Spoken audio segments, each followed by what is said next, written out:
First, live, local. This is Fox 12 Now.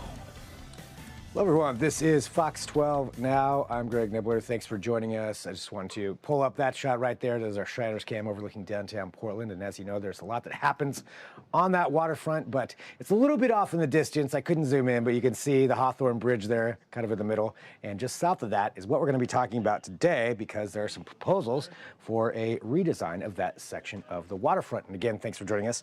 As I mentioned, I am Greg Nibbler, and we are here every weekday starting around 1 p.m., going throughout the afternoon and covering a wide range of topics here on the show. We can have a little bit of longer form conversations and discussions, but that is what we're going to be talking about, is some potential changes to that. And to get into the real details, we wanted to bring in somebody who knows what they're talking about, and that is who we're joined with right now. We've got Peter Johnson from the Portland Waterfront Pavilion. And Peter, thanks for being here. I saw obviously, this has been something that's been talked about for a while, but I was just seeing some more kind of push towards some of these changes. But before we even get into all that, would you mind just letting us know, about yourself and what Portland Waterfront Pavilion is? Sure, be happy to. Thanks for the invitation, Greg. Well, the journey started, as much as I hate to admit it, back in 2007 when Sam Adams was Commissioner of Arts and Culture. So this has been quite a road through multiple administrations, but we really gained traction when Mayor Wheeler came on board.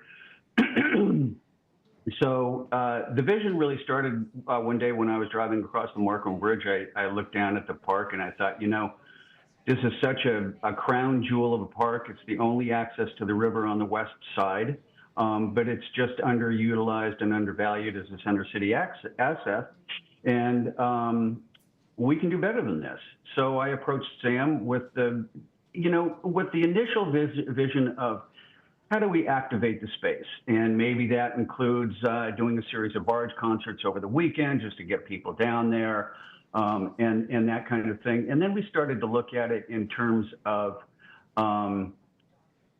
something a little more visionary and what that might mean in terms of creating an iconic destination for the city, reimagining what that park might mean in terms of generating economic development and cultural tourism, how we might be able to bring more people downtown. And so he introduced us me to Brad Clopefeld, who is principal at Allied Works Architecture. And they really embraced the idea. They loved it, as have so many people throughout this process. And so they created the first concepts and analysis that you see on our website, portlandwaterfrontpavilion.com. And that's really where we started this process. And then subsequently, I put together a board of directors of civic leaders. And we've just been moving this process along to the point where we are now. And I guess I'd like to say we kind of laid the foundation for this 2040 grant that was recently awarded to parks. So we've been working with the city and with parks. And one of the stipulations of that grant was that we align with City Bureau. And so, understandably, and makes most sense, we aligned with parks, and that's where we are now. So we've been working with parks and with Willie at Human Access Project, who's been doing such a terrific job in terms of reintroducing people to the river and making safe places for people to swim and that kind of thing. So we're working together toward this bigger vision in terms of what this park might mean to redefine Portland and the place we love, and make it available for everybody. What's that iconic destination look like? Yeah, and we're going to take a look too at some of those potential renderings that you have there and talk about that aspect of it as well. Just to clarify for everybody, so we're talking about that section there from south of Hawthorne to River Place and that section right there where I believe the Waterfront Blues Festival, is that typically, or they usually have a stage over there, right? Yes. So that bowl is the Tom McCall Waterfront Park. It's called the bowl because it's a natural amphitheater that slopes down to the river, as we're all familiar with. the proposal and the grant was specific to that bowl, although I think it's important to, as we begin to flesh this out further, to consider that footprint maybe extending to the fountain and to the John Yon Rose Festival building, because that seems like a natural footprint that would exist in terms of elevating that entire experience from the fountain, under the bridge, into the bowl to River Place. So right now it's just the bowl, but in the future I'd like to think that we might extend that footprint to the fountain. Let's take a look at that. We'll come back to some of the funding things. Let's take a look at some of these renderings. So, and these are potential, concepts that you have here. So when we're looking at this would be looking from, out at the waterfront. I can see right there, and I can see the Hawthorne Bridge there in the background. So can you tell us, what this concept would kind of evoke if this were something that were made? Sure, be happy to. It's important to emphasize, though, that these were blue sky renderings. So what we're looking at now was originally created by Allied Works Architecture, really for the specific purpose, Greg, of re-engaging the city and Portland Parks and Recreation in a what could be conversation. So we had originally looked at this as you can see, this kind of tiers down, which is sensible. You can see to the left there that we have proposed the possibility of doing a market walk where people can shop for various local items. The structure that is above that is likely not doable. We had originally concepted that as, if you're familiar with Millennium Park and the Pritzker space, the Pritzker is unique in that they have speaker systems that come all the way back. So the sound, if you're listening to the symphony, for example, the sound in the back of house is going to be similar to the sound at front of house. So that was, this structure was an idea to create that same experience where if you're back toward this market walk, you're experiencing the sound in the same way you would if you were up closer to a stage. And that stage was originally concepted as floating over the river. So it would be cantilevered and floating over the river. Is that kind of what we're looking at right there? Yeah, and the idea with this structure also was how might we extend the season? So in other words, can we create a mesh, thing that goes over this structure to extend the season, when it starts to get into the rainy season. But these were very, very early on concepts. This was probably 8 years ago. But it just gives you an idea of, it really is sizzle to the steak. What could be? How can we experience, the river in terms of our relationship to the water, to the bridge, to sound elements, visual elements, that kind of thing. So the process now, under the auspices of Parks and Recreation, is to issue an RFP for a design competition, which will then result in what this final design looks like. And to cover part of that there too, I mean, I think it's fascinating looking at these concepts, just even if it is, blue sky, some of it may not be feasible. It's still great to see that area, just to get the creative ideas thinking, I think, going of what that could look like. But to that extent, when we're talking about, you brought up the 2040 bill, which is not a year, by the way, that is the number associated with the bill, right? That's just it's a 2040 grant. It's basically the long-term 2040 vision. Oh, it is 2040. Okay, my mistake. So it doesn't happen in 2040. That's the way I understand it. I think it makes sense to me anyway. It's 2040. Gotcha. Okay.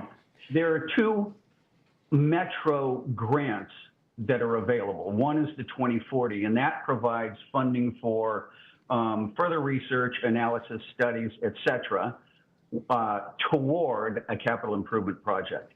There's another piece of this, which is the community, which is also a metro grant opportunity, which is called the Community Visions Grant. That is up to $10 million to actually begin building this something. So they go hand in hand. So it's encouraging that that we have been awarded, this initial phase, and then if we do our job right, then hopefully we will be successful in this Community Visions grant as well. But that's down the road. Well, to the extent of the actual design of what this could end up looking like, I know that you mentioned the public can be involved in this as well, and that's what you're looking for, is some more input on it. So can you tell us how that works as far as, what the end design could be? It's hard to forecast the future, Greg. I think that the way that I have always looked at this is, how do we create a unique, a place-making space that's unique to Portland, but is globally informed?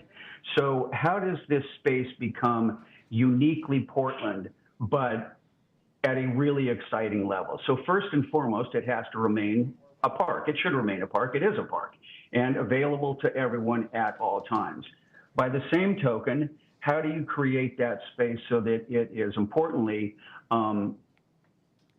programmed and activated for as long as possible? So, the challenge with doing these types of capital improvement projects is, if it's a crappy Tuesday afternoon, what's happening down there to keep it vital, right? So it's not just sitting there. So programming is really going to be essential in terms of how this fleshes out. And Michael Curry, if you're familiar, Michael Curry, design out of Scappoose, he was recently speaking at TEDx in Portland. Michael has been a great advisor on this project. He was working closely on the Keller redevelopment. And we view this as an anchor to what could be eventually a cultural corridor from Keller down to here, and then perhaps a water taxi exists and goes over to OMSI and back and forth. And how do we build into this the indigenous significance of the space? So, for example, Michael had this idea of creating an artist's residency. So during the winter, for example, we have a space down there, not outside, but inside, where an artist may be teaching ceramics for a month, or someone who is teaching, violin making for the month or something like that. Or we have indigenous tribal members taking a log and building a canoe, and then we take that canoe and we row it over at OMSI, and that becomes part of this experience. So you come down to we call it the Portland Waterfront Pavilion now. We don't know what that's going to become. It will be named something differently, I suspect. But provides an opportunity for kids to jump in a real log canoe and go over to OMSI and learn about the heritage that exists and the cultural and historical significance of this space. So a lot of those things are really important and central to what we feel will create this lasting, unique to Portland experience. And so that includes those things, but also technology too. How are we connected with the rest of the world? So that's a lot to incorporate in, and I'm sure a lot of different visions to make sure that space is being utilized in this way that you're thinking of. So to that extent, how can the public get involved and, voice their opinions or different ideas that may come along with this design as you go through it? That's going to be up to parks. I'm not exactly sure what that interface will look like, but it's certainly front and center of how we move forward. So I think that's, we're really at the early stages of how this partnership works together and how that community interface will happen.